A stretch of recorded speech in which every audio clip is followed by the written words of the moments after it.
नमस्कार साथियों, आज इस ट्यूटोरियल पर आपका सभी का स्वागत। और इस ट्यूटोरियल पर आप जो है नागरिक उड्डयन मंत्रालय के बारे में हम चर्चा करेंगे। मैं सत्यनारायण टेलर आपको इस टॉपिक पर डिस्कस करने के लिए स्टार्ट करते हैं। और ये जो चित्र है मिस्टर नागरिक उड्डयन मंत्रालय मिस्टर ज्योतिरादित्य सिंधिया का छायाचित्र आपको बताया गया है, जिन्होंने कुछ 100 दिवसीय योजना बनाई गई है। उस योजना के बारे में आज हम चर्चा कर रहे हैं। भारत के नागरिक उड्डयन मंत्रालय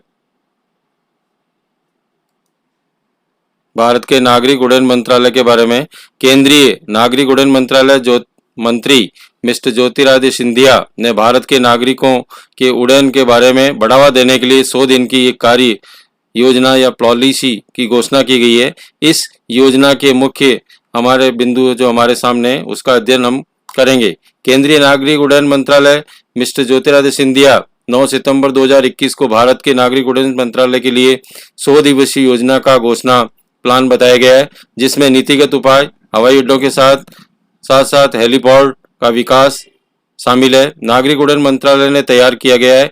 ये 100 दिवसीय योजना के अंतर्गत 3 मुख्य नींव पहलू बुनियादी ढांचे में सुधार और नीतिगत लक्ष्य और सुधार के पहले शामिल किए गए।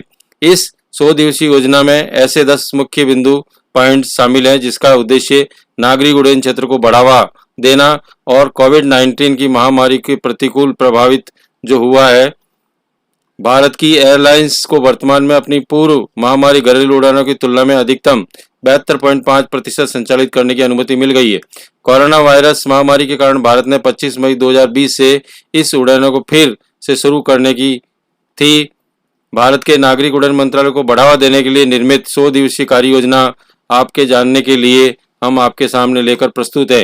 भारत के नागरिक उड्डयन मंत्रालय को बढ़ावा देने के लिए 100 दिवसीय योजना अगले 100 दिनों में कुशीनगर, अगरतला, देहरादून, जेवर में 4 नए हवाई अड्डों का निर्माण के साथ शुरू की जाएगी। पहला हवाई अड्डा कुशीनगर में होगा, जिनमें एयरबस 321 और बोइंग 737 की उड़ानों को सफल लैंडिंग की क्षमता होगी। सिंधिया ने यह भी कहा, कुशीनगर बौद्ध सर्किट का केंद्र बिंदु है, इसलिए पर्यटन के रूप में इसका कार्य होगा। देहरादून हवाई अड्डा दूसरा हवाई अड्डा जो टर्मिनल स्थापित करेगा। इसके निर्माण के लिए 457 करोड़ रुपए का निवेश किया जा रहा है। ये एक नया टर्मिनल भवन वर्तमान में 250 यात्रियों की तुलना में 1800 यात्रियों को संभालने के लिए सक्षम होगा। त्रिपुरा में अगरतला में तीसरा हवाई अड्डा बनाया जाएगा, जिसके लिए 490 करोड़ रुपए का निवेश किया गया है। और नया हवाई अड्डा वर्तमान में प्रति घंटा 500 यात्रियों की तुलना में प्रति 1200 यात्रियों की संभालने में सक्षम होगा। चौथा हवाई अड्डा ग्रेटर नोएडा उत्तर प्रदेश के जेवर में स्थापित किया गया है। ये न केवल उत्तर प्रदेश बल्कि पूरे भारत के लिए एक महत्वाकांक्षी परियोजना है। जो जेवर में हवाई अड्डा है उसको 30,000 करोड़ रुपए की लागत होगी तैयार करने में। इस परियोजना को क्षेत्रीय हवाई संपर्क योजना उड़ान के तहत इन हवाई अड्डों के अलावा उत्तराखंड, हिमाचल प्रदेश और 6 हेलीपोर्ट विकसित किए जाएंगे। इस 100 दिवसीय प्लानिंग योजना में रखरखाव, मरम्मत, ओवरऑल MRO गतिविधियों पर भी नई नीति की घोषणा की गई है। और इन 16 मुख्य बिंदुओं में से 4 बुनियादी ढांचे को संबंधित है, 4 सुधारों से संबंधित है और 8 नीतिगत सुधारों से संबंधित हैं।